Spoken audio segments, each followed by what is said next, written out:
Williamson, West Virginia, about an hour before sunrise. This is what happens when you take a time exposure without a tripod. In this edition of the Railroad Time Capsule, we travel between Williamson, West Virginia, and as you can see on the map, it's right on the Kentucky border, to Bluefield, West Virginia. This edition of the Railroad Time Capsule takes us back to the late 80s. We are traveling US 52, also known as the Coal Heritage Road.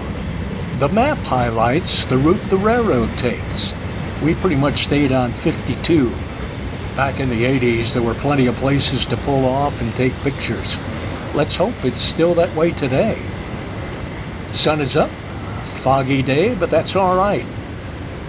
East of Williamson now, there used to be a huge yard, but that may not be the case anymore with the decline in coal traffic.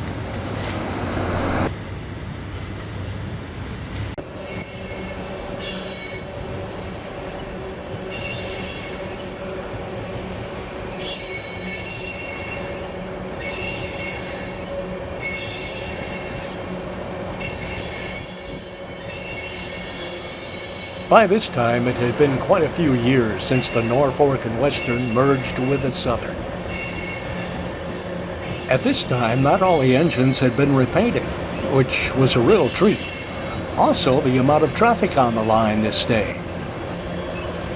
These slides were taken in the vicinity of the towns of Maitland and Superior.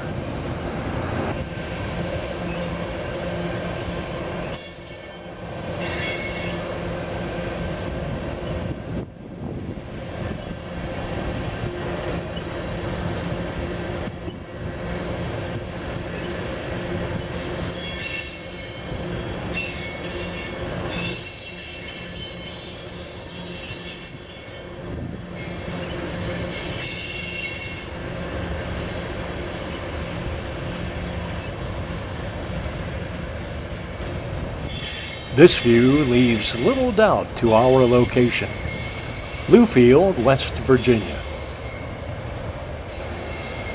Is this landmark still around? Well, hopefully it's been preserved. Let's have a look around Bluefield.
Well, that concludes our presentation.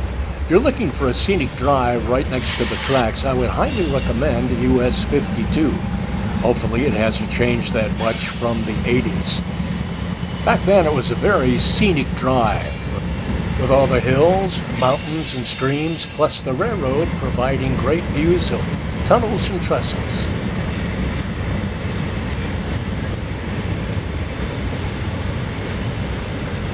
Near Bluefield is Radford, where these scenes were taken. If this is the lash up, I'd love to see the rest of the train. These engines most likely were retired from railroad service and now await an uncertain future.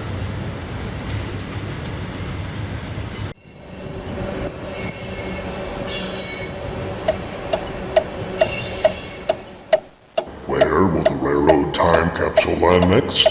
Why not subscribe and find out?